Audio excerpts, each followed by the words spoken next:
Head On by John Scalzi. This is the second book in the Lock-In series. There was 324 pages and 24 chapters.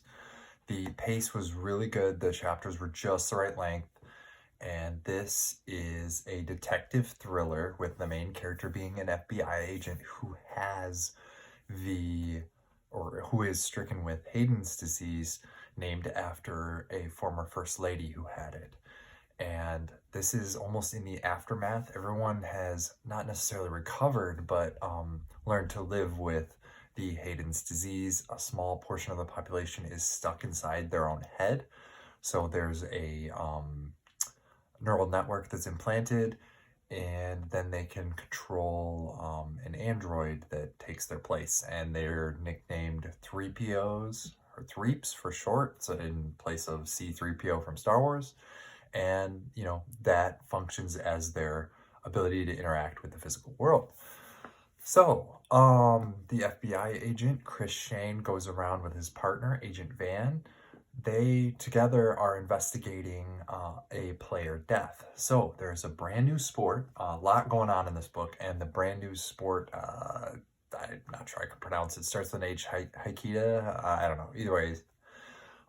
The androids, the Threeps, 3POs, are going around, and it's sort of pseudo basketball. The androids' heads can get knocked off, so the opposing team tries to knock off a specific player's head and toss it through a hoop.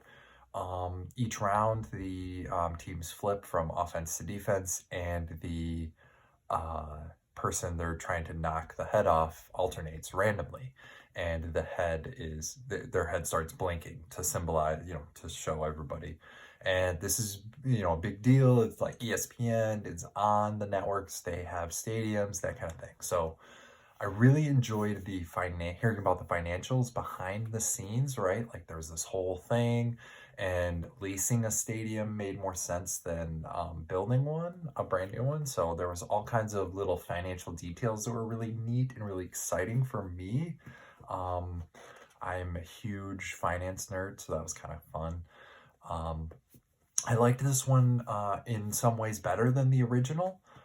It was easier to keep track of the characters. I felt like with the first book, there was a lot of integration. The ability to jump into someone who has the disease but isn't locked in. They are called an integrator. You can jump into their head for a price and, experience things, right?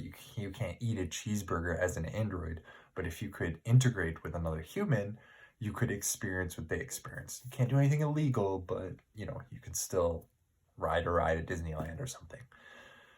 So it was a lot easier to keep track because there was less integration. I liked the sport. I liked the financial aspect. Yeah, it just seemed like it went by really quick, and it seemed like it was actually longer than the original, but it felt shorter. Like it went by so much faster, in my opinion. There was more focus on the individual personal spaces. With the neural network, you can communicate directly in a digital space with anybody else who has the Haden's locked-in disease, and they called that a personal space. And I really liked that they interacted more in the personal spaces in the second one. That was neat to see the different styles. Some people were really wealthy, some people were really poor, and you got the full range, the different details, the different styles. That was really creative and really interesting to me.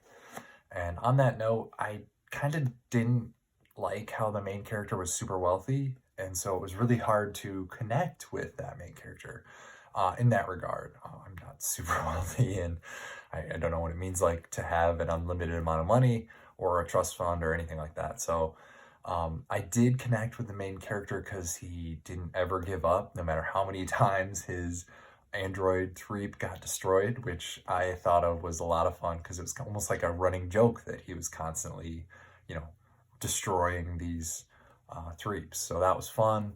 I liked the sport that this whole book was based around. It was just a really creative, unique idea, and it was a lot of fun.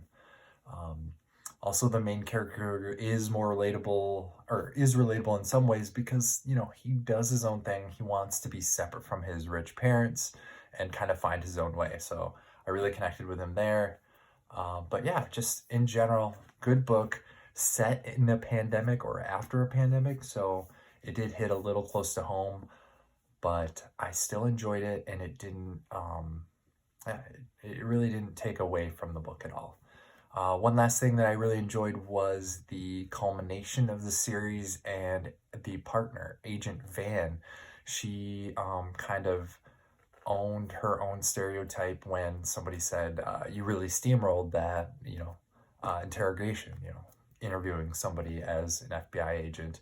And she said, it's what I do. So she kind of owned her own stereotype, and it was really nice, a lot of fun, and just a great book. It went by way too fast. John Scalzi is a great author, so highly recommend it, and buy your books used if you can.